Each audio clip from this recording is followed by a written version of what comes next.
Hey everybody, welcome to week 4 of the course. This week we are going to assess content where we will move out of the colonial era and into the United States and the history of the United States. We will, by the end of this week, effectively have a form of government, although it will be a weak form of government known as the Articles of Confederation. But we will have a country. And so in many ways, the history of the United States that we've been looking at up to this point, these first 3 weeks, is really context to try and understand how and why the nation developed as it did. Many of the lessons that were learned and the events that transpired that we've looked at over the past 3 weeks are going to have monumental impact upon how the nation itself comes to develop.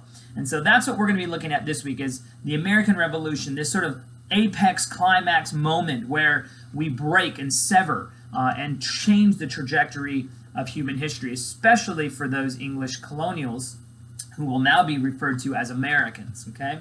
So this week we're going to be looking now only at the war, and I will caveat this by saying I am not a military historian, I'm a social cultural historian, and so I'm mainly concerned with the lives of people, less concerned with military history and campaigns and strategies. Although we will cover some of this content, you're not going to get as much of a technical military history, at least not within the lecture. Some of that is found in your reading that I have assigned for you, however, because there are certain things that are significant. Of course, you've got the Battle of Trenton, and you've got the Battle of Saratoga in 1777, which brings the French in as an alliance to the United States, or what would become the United States. And of course, you've got your final conflict with the Battle of Yorktown in 1781, which ends the conflict. So there are some significant battles that we will mention, among others. But I'm really more concerned with the following question. Was the American Revolution a social revolution?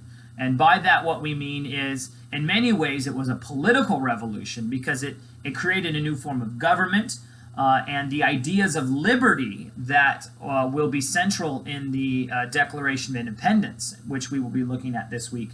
Those things are revolutionary, although, of course, as you may already know, the United States did not always live up to its stated purpose of all men are created equal, and we'll see that as we continue to go through this.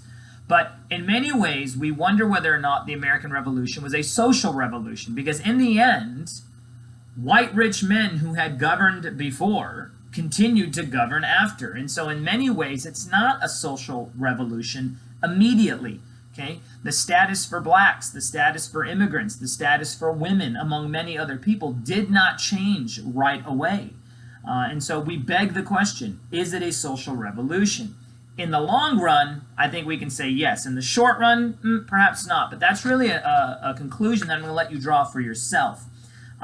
But that's what we're going to be looking at this week, the revolution, some of the significant documents like the Declaration of Independence, as well as a pamphlet known as Common Sense, written by an English immigrant known as Thomas Paine. We'll be looking at that as well.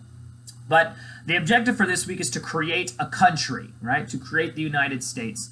And we will do that to a certain degree, and I'll explain next week, during week 5, why I mean a certain degree, because what we created during the American Revolution and immediately following it in 1783, 84, 85 was a government that was in many respects weak, especially with respects to the economy and economics and being able to pay off debt and collect taxes and revenue and what have you. So, but don't worry about all that just yet. We'll get to that next week, okay?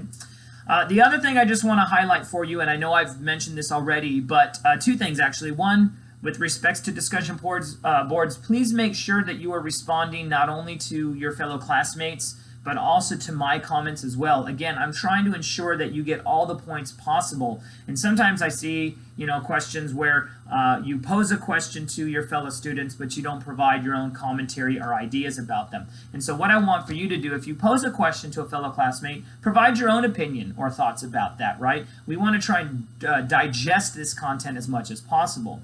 On the other hand of that, if I'm asking you to elaborate or to provide some additional information, I really want to hear what you have to say in a deeper sort of sense, and I'm always looking to provide more points here and there. So always digest as much as you possibly can this content, okay? Again, for those of you who haven't looked at it yet, which hopefully by this point you have, but in the syllabus there is some information about what the expectation is for responses to another student. So please look at that, okay? The other thing I want you just to be mindful of is that you have an assignment that's going to be due October 1st, or at least by Sunday, October 1st at 11:59 p.m.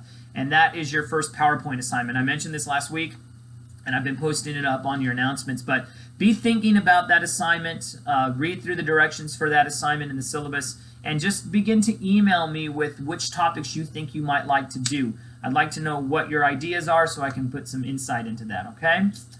All right, guys, that's pretty much all I have for you for this week. So as always, if you have any questions, contact me. I'll get back to you as soon as I can. But otherwise, I will leave you as I always do. So go in peace, be warm and filled. May the force be with you. Live long and prosper, and may the odds forever be in your favor. Have a blessed week, guys.